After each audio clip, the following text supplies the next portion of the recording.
Someone called me from a number I didn't recognize. Who could it be? I wondered aloud as I picked up the phone and said, "Hello." The voice on the other end responded, "It's me, Kevin, your son. Look, I get that you and Dad aren't together anymore, but you need to start acting like a mom. I'm in high school now, and I can't keep dealing with your problems forever." Confused, I asked, "What do you mean? Why are you calling me?" Kevin's tone turned sharp. "I'm telling you, you need to pay my child support and school fees, and do it soon. It's because of what you did, cheating and all, and now you're trying to get money from Dad. You're out of your mind." His words made me angry. "Kevin, who is this? I never had any children. What are you kidding me? Are you in denial?" He shot back, "Stop playing games, Kevin. You must think I'm joking, but I'm serious. Like I said before, Kevin isn't my biological son. About 14 years ago, I was married to my ex-husband for about 3 years. During that time, our relationship didn't change much, and I thought we got along pretty well. We went out together on our days off. My ex-husband had a busy job that required him to travel for work about half of the month. I knew about this from the beginning, so I wasn't too worried about it. The only thing that bothered me was the topic of children. Before we got married, I really wanted to have kids soon. We both had our own plans and priorities, though. Even though I thought having kids was the right thing for us, I didn't want to push it if he wasn't ready. So I was patient and didn't rush into anything. After 3 years of marriage, my ex-husband hadn't mentioned having children, which started to bother me. Finally, I brought it up one day. "What do you think about starting a family now? 3 years have passed, and waiting longer could make it harder for us to have kids." "Yeah, but work is really hectic right now," he replied. "When will it not be hectic? Seriously, you've been saying that forever, and we're still in the same place." "I understand work is busy, but if you keep using that excuse, it makes me wonder if there's more going on than just work." "What do you mean by that? I haven't done anything wrong," I said, feeling confused. The conversation felt strange. I didn't suspect my ex-husband of cheating, but I was concerned that things might start to seem suspicious. However, his reaction made me think otherwise. He's keeping something from me, I thought to myself. With that in mind, I decided to investigate. As I looked into his words, actions, and his behavior when I questioned him, I discovered the truth about what he was really doing on his. It wasn't just cheating on his business trips. It was much worse. My husband was living a double life. Half the month he was with me, and the other half he was with another family. The most shocking discovery was that this other family included a child. That child turned out to be Kevin. "Did you just call me Kevin?" Was only about 2 years old then, too young to fully grasp what was happening. It was a situation with mixed feelings, fortunate and unfortunate at the same time. Knowing someone would get hurt, I decided to talk to the other woman later. She seemed to have heard about me from my ex-husband, nodding slightly when she saw me. From our first meeting, she didn't come off as particularly friendly. Amidst the tension, we quickly got to the point. I brought up everything that troubled me, whether it was acceptable for my ex-husband to lead a double life, and whose child Kevin really was. Without any hint of regret, she calmly answered, "Carrie," confidently stating she was Kevin's mother. It seemed my ex-husband had kept this a secret from me, but she had no qualms about it. I couldn't help but feel overwhelmed by the situation. Finally, I asked her what her plans were moving forward. "I'm not planning to change anything in my life now. I'm fine with how things are," she replied. "Besides, I don't think he's interested in having more children." "Why do you say that?" When I told him I was pregnant with Kevin, he didn't seem happy. He said it would have been better if the timing had been different, so my pregnancy was more of an accident. Otherwise, I don't think he would have wanted a child. But he told me he loved kids. "Doesn't that mean he wanted a child with you?" She smiled faintly and said, "Isn't that strange? If that were true, why did I, who wasn't keen on having a child, end up giving birth while you, who wanted a child, didn't even conceive?" Can he truly say he loves children? Well, I'm sure he said he loved kids, but maybe it was just something he said to impress you. Perhaps he used it as an excuse to get close to you. That's I wanted to argue, but I couldn't find the words. It felt like she had hit upon something true, and it made me question whether my ex-husband had been sincere about wanting children despite his actions saying otherwise. In the end, I started to believe the other woman was right. I felt powerless, but the best I could do was seek compensation. She seemed calm about it, which only made me feel worse. A few days later, I filled out divorce papers and handed them to my husband, telling him I would also be seeking compensation. He probably heard about it from the other woman. My husband accepted everything without questioning me. What was the point of it all? Why did this man even marry me? There was only one thing I couldn't stop wondering about. On the day I packed up and left, I asked my ex-husband, "Why did you marry me? I just don't understand." "I'm not sure either," he replied. "I often wonder why we got married in the first place if we didn't even know. Maybe we shouldn't have. Yeah, maybe if we hadn't, you wouldn't have to deal with a divorce now. But hey, you married me because you liked me, right? We both made a mistake. Let's move on to a better life now. Thank you for everything." "Same to you. I'll pray that I don't choose someone like you in my next life," I said, and then we got divorced. I became single again, changed jobs, and moved to a different state, aiming for a fresh start. It was a valuable experience for me to approach everything with a new mindset. My ex-husband occasionally contacted me for paperwork, but we never discussed our current lives. Maybe he wasn't interested. He had his own life, and I had mine. About 10 years passed without us keeping in touch. Then, unexpectedly, I received a call from Kevin. I was curious about the reason, but it turned out he was asking for child support and school fees. Kevin is the child born from my ex-husband's affair. Naturally, I have no legal obligation to pay, but he wouldn't accept that. "Don't you feel ashamed as a mother?" he asked. "If that's the case, then don't have any children," he kept repeating. It was frustrating to hear the same thing over and over. I didn't want to escalate things, so I waited for him to calm down.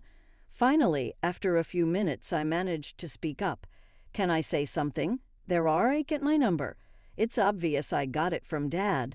Our family hasn't been doing well lately and things seem strange. Eventually, we couldn't afford tuition and other expenses. Because of that, I had to start working part-time. Dad said it was all your fault. That's when I started hearing different things about you, Mom, that you cheated on Dad and left without fulfilling your promises. Until then, I hadn't asked much about the divorce, but now it all made sense. It's all your fault," he concluded. I see. I finally understood why he was so angry. If what he said was true, any kid would be upset. But my ex-husband had lied to Kevin, and unbelievably, he had turned Kevin against me. Hearing this made me furious. It's a hassle for my ex-husband to reappear in my life, now that we're divorced. However, it's also heartbreaking to see Kevin being missiled like this. From my point of view, he's a stranger, but I couldn't just ignore the situation and walk away, saying it's not my problem. After remarrying and having children with my current husband, I felt a responsibility as a parent to do the right thing. Kevin, now 16, seemed old enough to hear the truth. "Kevin, everything I'm about to tell you is the truth. If you need proof, like a DNA test, I can arrange it. Can you listen to me for now?" I asked. "Yeah," Kevin replied hesitantly. As I revealed each detail, he grew increasingly agitated.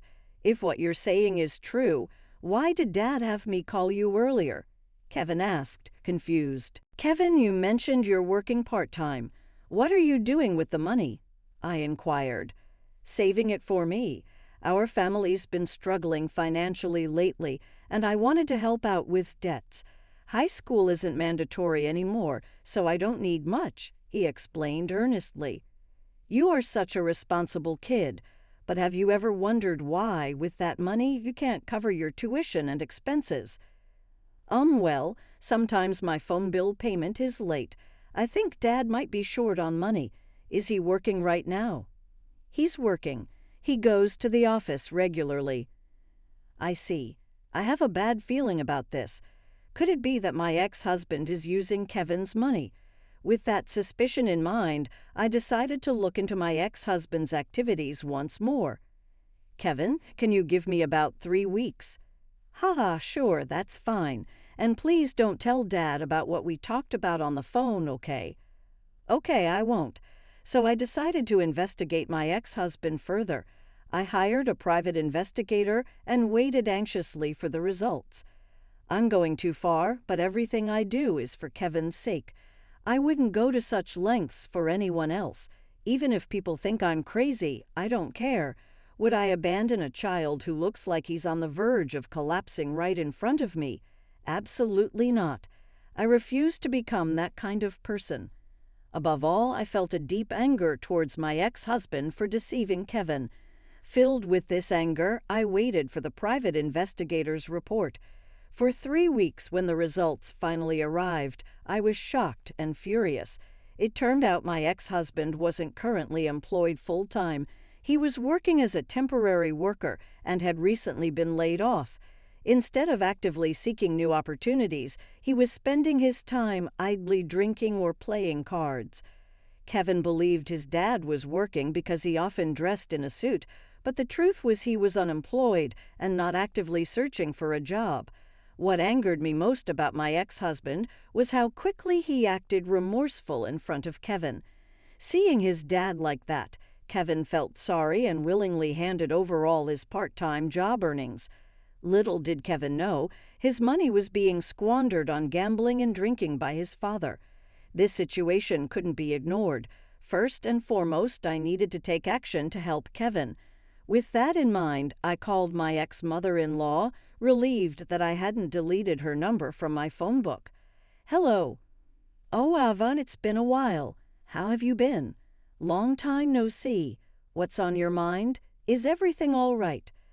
I explained the current situation to my mother-in-law. During my marriage, she and her sister-in-law had been at odds with me. After the divorce, we hadn't kept in touch. However, it seemed she had heard about my divorce and understood that I had moved on with my life, so she wasn't upset at all. I see. I'm sorry I didn't mention it earlier. I thought it would be better coming from him, but he was cheating, wasn't he? My mother-in-law's voice took on a somber tone as I shared all the details. She let out an angry exclamation over the phone. I understand now. It all makes sense. I wasn't informed about the birth because he had a child with someone else. He brought Kevin to see me, but I was told not to contact you because you needed space after giving birth. Some people go through mental instability or even illness during that time, so I respected your privacy. When I found out about the divorce, I felt sorry, certainly. But I didn't know how to reach out to you, is that right? Now Kevin visits occasionally, and it brings me joy. Regardless of how he came into this world, he's not to blame. I want to support him and be there for him in the future. You've always been understanding. I'm actually relieved to hear you say that. I called because I wanted to ask you something about Kevin. Could you and your husband help raise Kevin together? Of course. Kevin worked so hard to earn money from his part-time job, only for it to be wasted on gambling. I think it's crucial to have a serious talk with him about that. I trust you to handle it, but I believe Kevin is sacrificing his future to support his father. Please let him live freely with you and his grandfather. My mother-in-law assured me that she would take care of Kevin, and thus his immediate situation was resolved. Now it was time to confront my ex-husband. I decided to contact him and arrange a meeting. I was furious at him for deceiving me. When I arrived at the cafe at the agreed-upon time and saw my ex-husband, he looked noticeably worn out. It's unusual for you to reach out to me, and wow, you look older. Anyway, what about Kevin? So, you already know. Let's get straight to the point. Why did you have Kevin call me? What were you trying to achieve? I was desperate. Money's been tight lately. I lost my job due to a fraud accusation, and Kevin's mother disappeared out of nowhere. It feels like everything's slipping away from me. But my mom and Kevin still think I'm employed. It's easy to fool them as long as I act remorseful. Kevin is your son, right? Doesn't it make you feel something? He's such a beautiful son, giving me money. You won't find a more devoted son than him. I understand now. I feel relieved hearing you say these things openly. Suddenly, 3 people stood up from a nearby table and approached us. What's happening? You're truly despicable. We overheard everything just now. Even after all this time, your character hasn't changed. It's over for you. It was my mother-in-law, my aunt-in-law, and then Kevin. To convince everyone, they needed to see his true nature with their own eyes. My ex-husband started to visibly flounder, unable to find the right words as everyone chastised him. He kept glancing at me, seemingly seeking help. But even if you make that face, it won't change anything. You need to accept responsibility for everything you've done and recognize how disgraceful your actions have been. And with that, the incident came to a close. Since then, my ex-husband faced criticism from my mother-in-law, aunt-in-law, and father-in-law. He was pushed to find work and eventually secured a job at a construction site through my father-in-law's connections. My father-in-law insisted it was to straighten him out. Moreover, he arranged for child support to be deducted directly from his wages. This ensured that Kevin's tuition and other school expenses were covered. Kevin has since been living with his grandmother. While I remain deeply disappointed in my ex-husband, he has apparently shown kindness to my mother-in-law and father-in-law. Kevin continues to be a kind-hearted child through it all. I'm still uncertain if my actions were entirely justified, but there's no denying things have improved. My greatest wish is for Kevin to find happiness. As my mother-in-law wisely said, a child born into this world bears no guilt.